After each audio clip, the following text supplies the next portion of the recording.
All right, so welcome to another show of Closers or Losers.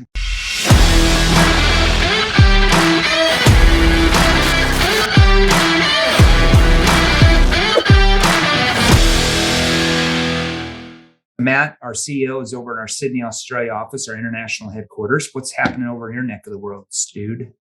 Just trying to stay out of trouble, laying low, being boring, Laying low, being boring guy. See the big award we just got there. We have not got the big award sent to us from ClickFunnels. That's the 8-figure award when your company's. I heard mine first. How did they send yours first all the way over to Australia? But I'm like, because I'm the one who does everything, so I got mine first, and then yours gets second. Okay, all right. So there you go. We still have not got ours to the office here in Scottsdale. We were patiently It's coming. waiting. Somehow got all the way to Sydney, Australia, even with COVID. I don't know.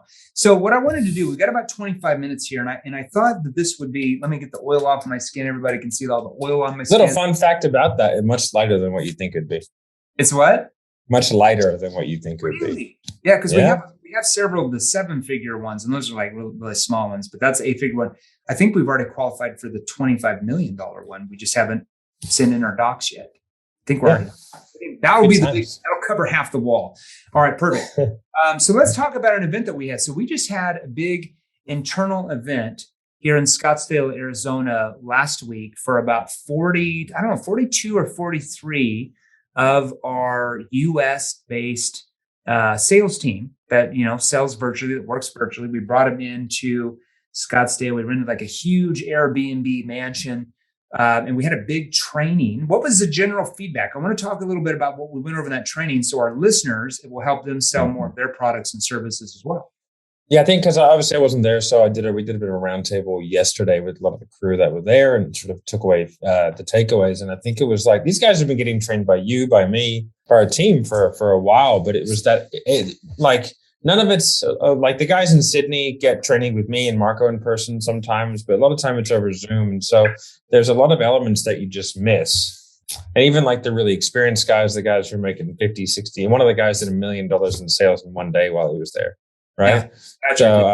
Yeah. So, So these are experienced sales guys, but it was the ability to kind of spend a few days, ask the questions in real time, not be limited to an hour Zoom call and stuff like that. That was really able to, it was the body language. It was like, because it doesn't really come across on Zoom when you're doing things on purpose, you know what I mean? To kind of evoke different responses. Yeah. It's so true because, we would have we would break down the sales process while we're there. We would start with connecting questions and we're like, okay, let's pull up, your script, that you're using. And let's say that, this guy for us sold for one of our done for you clients. And let's say they sold branding services for like our Brandon Kane account or whatever. And they're crushing it. They're making 30 or 40,000 a month in commissions, a lot of money for sales professionals. Are trained very, very well. And we would go through their sales structure like, okay, that sounds okay. Let's change this and change that. We'd make changes right there on the script in person. And then I say, okay, I want you to come up. And I'd ask for a volunteer to be the prospect. You be the salesperson. They're both sitting there. And I'm like the official. So I'm like the NBA official. I'm just sitting there like kind of, refereeing the ball game, or the boxing match or whatever. And, I would say, hey, look, and I'd whisper in the prospect's ears, like, I want you to say this, so the salesperson wouldn't know what was going to happen, whether it was going to be easy. Actually, I made none of them easy. If it was going to be like an average prospect or like a really rude prospect or just something that would throw them off. And that was really fun. And to watch them go through that. And I was like, wow, that sounds pretty good. And I was like, hey, can I step in and can I role play? And then I would get in there. I don't even sell what they sell. These are just, some of our salespeople that work for, that we hire for other done for you clients that we train and all that stuff. And I would do the same exact thing as they would, but the way I would ask it, my tonality and the way I paused and like certain things I would do with my hands and those things and they're just like, whoa, like couldn't comprehend. I felt like sometimes they were just like, oh my gosh, like I never even thought about that. And these are guys that make 30 or 40 grand a month in commissions already. It's not like they're just average salespeople. Yeah. It really gave me like the thought of like, well, like, first of all, we need to do these more often. But second of all, like this, should be a part of what we do at 7th level, which is like in-person event training people. Not maybe some necessarily huge groups, but groups of 50 or 100 people come in for 2 days. If you guys like that sort of thing, make sure you comment. If you guys are watching this on YouTube or something, People have comment. been asking us that for a long time. It's just been hard with the COVID restrictions to be able to like actually set an event where we can get people from the UK to fly in and from Australia and from these other parts of the country. It makes it very hard. But now that that's starting to open up, Australia's letting people out, freedom, letting you guys out to actually travel. We'll start doing live, 2 and 3 day masterminds with, 50 to 100, 200 people. We'll keep them a little bit smaller where we can get upfront and personal and do a lot of role playing. I think role playing is the most important thing when they actually can see you live in person do what you do rather than just see you in a video. You have to have that. You have to have the video training. You have to have the virtual training for reinforcement and to get it over and over. But I think when you're live up close and in person, it takes you to the next level for sure. Absolutely. Like, what was your thought when you were putting together the content? Like, what was your thought process behind what you wanted the guys to take away from? Well, my thought process with a smaller group, because we had less than 50 there, is to make that very personable, where we had as many people as we could role playing with each other so everybody could hear, everybody gives constructive feedback. I'm the official. I can step in and show them the differences. That typically triggers the brain to learn far more than if I'm just up on stage talking for 6 to 8 hours straight. Yeah. Now, they're going to get a lot out of that, but a lot of it's going to go in one ear out the other because it's not engaging. So when we do live events, we have to make sure that, they're engaged. The only way you can get them engaged is for them to participate in those events. I've even trained in events with like 2,000 or 3,000 people, but you can still engage the audience and start doing role playing and those type of things to keep the audience engaged. And I think it's so important. So we'll start doing a lot more of those masterminds for different clients, and also people that might be just, hearing the podcast and are not in any of our training yet and they want to check out and they want to come to, Scottsdale, Arizona, or maybe we'll have in Dallas, Texas, or in Florida. I'm sure we're probably going to start planning these out here in the next few months for everybody. Yeah, for sure. And I guess I know for me, and I'm nowhere near the sales trainer you are, but for me, I always like to, whenever I'm training people, I don't try not to train the what, but the why. And so it's you can teach people word tracks, and you can go, I know Dan Locke actually got them. He's got all these cards, right? And they're what to do. And this person says this, and it's just say these words. And it's well, okay, am I really going to carry around that many cards with me when I'm on a sales call? But it's a really interesting concept. That's why I got it. I was that's interesting. I'd like to see what that is about. But if you can explain to someone what's happening, what the thought processes are, and what they need to be extracting out of that prospect and what their headspace needs to be at, then they can say it in 35,000 different ways. Yeah. It's because their thought process is correct. And over time, their execution of that thought process will get better. It's so true. It's not just even those flashcards are great, but you have to know the delivery of how to ask. And then what do you say if you say those words and they say something different that you're not accustomed to? How do you react to that? You're so right. You have to understand why you're even asking the questions in the first place. You can't just ask a question because somebody tells you, hey, ask this question. You have to understand why you're asking the question, because if you don't understand the why, when they say something that you're not used to, you don't know where to go. And you just revert back into the way you used to sell, and you start talking about the features and benefits and prices, and then you're dead. So you have to understand the psychology behind it. And that's really what we dove deep into when we broke down some of their sales structures. We were finding out hey, why do you feel like we're asking this question? And people would say, oh, this or that. And then I would tell them, and they're whoa, I never even thought about that. See, now that they know how to react if it doesn't go as planned, because we know on most sales calls, if we're on 100 sales calls, that probably 70 to 80 of those are not going to go 100% planned, easy, no concerns, nothing, right? There's always going to be something there, some little hitch, and we have to know how to respond and react. But that's the only way we can know that is if we understand why we're even asking the questions in the first place. Absolutely. Did you do your silent opener? I did. Did you watch what I did? I didn't see it now, but I know that you love that one. Go back and watch the footage. So yeah. I didn't do sell me the watch or sell me the pen. Those are actually usually really big icebreakers the way I do it. I actually just walked up to the whiteboard. It's a smaller group. And I just walked up to the whiteboard without saying anything. They give you Will gives me the big introduction, our general manager. Yeah. Everybody already knows me. But I walk up to the whiteboard and I just grabbed a marker and I wrote on the whiteboard, the very small whiteboard, I must admit. I said, guys, I need a big whiteboard. It was like this big, but that's okay. It's okay. I guess with the supply demand, the budget next year will be bigger. I guess the budget will have a bigger budget for a bigger whiteboard. Yeah. But anyways, I grabbed the marker and I just simply wrote these 3 words. Why are, actually 4 words. Why are you here? And I wrote a question mark and I put the marker down and I just sat like that for about 7 to 10 seconds where it gets uncomfortable, where they're just like, look around like, what's going on? And then I said, I want you to take your pen and your piece of paper that you have right now. And I want you to write down why you're actually here. Why are you here? I want you to write that down. And I'm going to give you 1 minute. Write it down now. Why are you here? And so they're like writing, thinking, writing, blah, blah, blah, blah. And after a minute, I'm like, okay, I want you to read what you wrote. And then below that, I want you to write the real reason why you're here, not the surface reason. I want you to write why you're really here right below that. And they all look like, oh. And they wrote down and they kept writing down.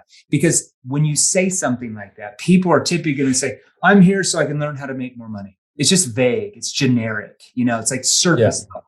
And then I wanted them to see that exercise so they could see that when you're just asking surface level questions, your prospect doesn't think deep enough. They just think surface level. But when I asked them that question, now below where you wrote why you're here, below that, I want you to write down the real reason you're here. Write down the real reason you're actually here. And they're like, I think somebody cried, and they're just writing down like, I'm here to change my situation. We have a winner. I gotta support my mom, and she's got, like the real reason. Like that brought them in emotionally, because I want them to buy in emotionally why they want to actually be here so they can actually make a change. And then I simply said, I said something in there like, we have a lot of great salespeople here. A lot of you make a lot of money. We would classify you as a savage, but really none of you are legends yet. Still things you have to learn if you want to go from here to here. And people are like, especially the guys that are making like 30, 40 grand a month in commissions. Okay. So that's what I did. It gets the emotional buy-in, and they're there paying attention the whole time. And that's what you want. Especially when the feedback that we got was amazing. I think everyone learned a lot. We did 104 sales on the week, which is pretty good because it was a short week as well. Yeah. We had them sell for the next couple of days after the event in that Airbnb house. Did you see did they walk around where everybody's like, this guy was like sitting over here in the corner and this guy was over here like on the kitchen. We had to buy like 5 Wi-Fi units to try and support the amount of Zoom calls that were going on, which is really fun. It was great. We had, did you see Will? You probably didn't see Will. I saw Will Odom set up. Yeah. Like in a corner. This little coffee table that he took outside in the front porch and had a rocking chair. And he had like this little buildup like books, and he had his laptop on top of it. He was out there like dialing calls outside in the front yard. Yeah. He made a ton of sales too. He did, but he was out by himself. I'm like, dude, that's smart. You're out here by yourself. Then we had people out by the pool, and we had people in the bedrooms and people in the kitchen. I mean, they were scattered all over the place. It was really exciting to watch. Yeah, I think like the atmosphere, and I would love. There is a guy I know. The reason why we came up with that idea is because a guy I know in Australia who does that, and he does, and then he's called the Sales Warlord. He's a really funny dude. Sales Warlord, I love it. Yeah. Do you know that script that you put up, which is like I can tell that you're a very discerning gentleman and all that kind of stuff? You know that post where you said, "Whose script? Like what opener is this?" Oh, anyway, that's his opener. That's his opener. Right. Actually, an extraordinarily gifted salesperson. Like I actually got sold by him once, like years ago. And on the upsell call, I had to write out all the reasons in front of me before the call why I didn't want to do it. Because he's actually very good at finding people's ego drivers and just twisting the ego driver extremely tough. Right. So it's a very different form of sale. Anyway, but he has these big events where he does that, and everyone goes out and they stack all their leads. And then he has a big competition to see who can make the most amount of sales. And he gives out a big giant sword, which is what's the biggest problem when you're trying to train teams like that? That might work for certain industries, but could you imagine using those techniques on a doctor if you're selling medical device sales? No, I actually figured out what his sales technique is for, and it's basically for owner operators of coaching businesses. Yeah, that would be pretty. If I could sell that way because it's super authoritarian, but it doesn't really work for like Joe Blow, who has no authority in the space and is selling insurance. It doesn't really work that well. That's why like I actually learned that way of selling, and I used that before NEPQ, and I was capped at that kind of 20,000-25,000 a month, and then came over to NEPQ and I quintupled that in 6 months by a little bit of tweaking. Not bad. It worked out well. My greatest sale was still getting you to hand over the keys. He's the warlord. What are we considered? I just think the boring guys. I'm happy with that. Could we be considered like Yoda? Would Yoda be above the warlord? Like, what would we be considered? Jedis? Like, it's above a warlord. I think Jedi's a good one because it's very subtle. It's non-violent, except when it has to be, and then it's very good at it. We're the Jedis of sales trainers. We're over the warlords. I like it. That's awesome. Yeah, outstanding. But yeah, like it was an incredible experience for a lot. I had a lot of FOMO that I couldn't be there, but I had to handle some family stuff. But James was there, and I think for those team building, and even like I think salespeople, and even if even if we ran an event and you weren't a part of 7th Level or Sales Sniper or whatever, I feel like those events would be fantastic because you can build it within the NEPQ community. Because salespeople are inherently like the homeless, vagrant orphans of the business world. Right? You know what I mean? Because like generally speaking, sales teams are not collaborative. They're very competitive. Most sales cultures are very toxic, so the salespeople don't like each other and they're always going up against each other. Whereas like in the environments that we've created, and I think in the environments where you can come in, everyone can grasp onto a methodology. And then we want everyone to grow, want everyone to get better because we can learn from each other because we're not in direct competition. Yeah, 100%. You could see them all collaborating. Like, Talis was sitting there. He's a top salesperson. We have him make 60 grand a month in commissions. We have another guy sitting there, Shane, multiple 6-figure earners as well. And they're both collaborating in between calls. Well, my prospect said this. What would you say there? How would you ask this? And I think that really got in my mind, wow. We have all these salespeople virtually. We have about 40 some here in the United States. Then we have another, 60 or 70, like all over the world, Europe, Australia, the UK. I mean, they're everywhere. Dubai now. It really taught me that, wow, we need to get as many people as we can into some type of office structure, because them being able to collaborate like that in between calls, or walk into my office or your office and be able to collaborate like that. I mean, we already crush it in sales. We do millions of dollars a month, but can you imagine where we would be if they could collaborate in between calls? It's impossible to do that if you're virtually like, oh, I'm going to send you a Zoom link, John. Let's hop on and collaborate for 5 minutes before the next call. If you're right next to them in the office, you're like, hey, what'd you say with this? And just more collaboration. I think it just grows companies even more, for sure. Yeah, we're putting together the short list of everyone we have a long list of people who now want to move. Seems like you're on the sales train pretty hard over there, but people moving. So you did your thing very, very well. So now we have a long list of people who want to immigrate, including internationals. And I'm like, hey guys, internationals, back of the line, because that's a lot of admin. We have to to go through immigration attorneys to get you here first. Yeah. It costs us about $15,000 a person. So let's just through the border in Mexico and up, like you could get caught in trouble. Yeah. Well, one of our guys he was supposed to go. I don't know if you know this, but he's supposed to go to the retreat, came in from the UK. The only way to go from the UK is to go through Mexico. Okay. He came to Mexico, got COVID, and then couldn't go to the retreat yet. So he's still in Mexico. I didn't even know that. 2 weeks. 2 weeks he has to stay in Mexico until he's not. He's hotel in Mexico, just sick. He's probably He's fine. He's totally fine. He has no symptoms. He has no symptoms whatsoever. He's totally fine. He's just sitting there, just making sales. It's Chris Smith. I had no idea. Yeah, he was supposed to be there. Did all the effort to go. Oh man, so funny. He got COVID. He got COVID. I told him, mate. Did you not wear a mask? Apparently, that's what you got to do.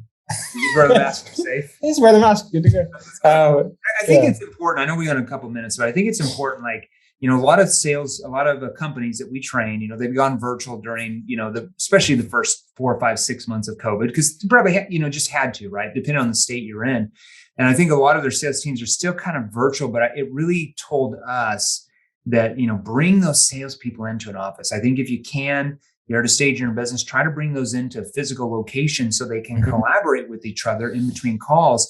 And it just drives your culture. And our culture that we've created, and Matt, really all you and Marco and some of the team, you're really good at creating great culture for salespeople. Like, they want to help each other succeed. They're not holding back information like, oh, I'm not going to tell him because he'd be competing with me for the awards. Like, they're open, like, oh, I do this and I do that, because they are bought into the vision of where the company is going. So they want to help. They want to collaborate with everybody to make everybody better. That's what you want in your environment. Yeah. And I think that starts top down. It also starts with a high level of transparency. I think one of the things that people don't realize, and I've only got 2 minutes, but is like, if you start hearing people saying, oh man, it's so easy, all they have to do is this. Okay. That's because the guys at the lower levels of the responsibility chain don't know what the top level guys are doing. Right. And so they don't know all the different decisions that are being made. So for me, the way that I like to run a business is every meeting we have a big meeting every 2 weeks. And what I'll do is I'll go over and I'll say, hey, listen, this is the kind of stuff that we're looking at doing. I won't mention everything, but everything that I think is relevant, and then go, so all the decisions that we make are based off all of these factors. Yeah. So if you find a decision frustrating or weird or whatever, feel free to go to your manager directly above, and they'll be able to contextualize what these decisions are being made. Because when I was in the Army, I learned how to manage people poorly, because the military is very poor at man management, because they don't let you know anything that's going on. So you see the world through your little lens. And when you get higher up, you see the world through this lens, because you're seeing everything that's happening. And in order to keep the company culture good and everyone happy and everyone progressing, they need to know what the plan is, so they know that the decisions that you're making are based on long-term, not just to fuck people around, right? Yeah, 100%. I've got to run though, but that was great. All right. Thanks everybody for being on. Join our free Facebook group. Should be a link here, Sales Revolution. So just go to Sales Revolution, join for free. We go live in there about 4 to 5 times a week with different trainings. Matt, you're awesome. Stay safe out in Sydney. We will see you soon, everybody. Thank you very much. Thanks, brother. Bye.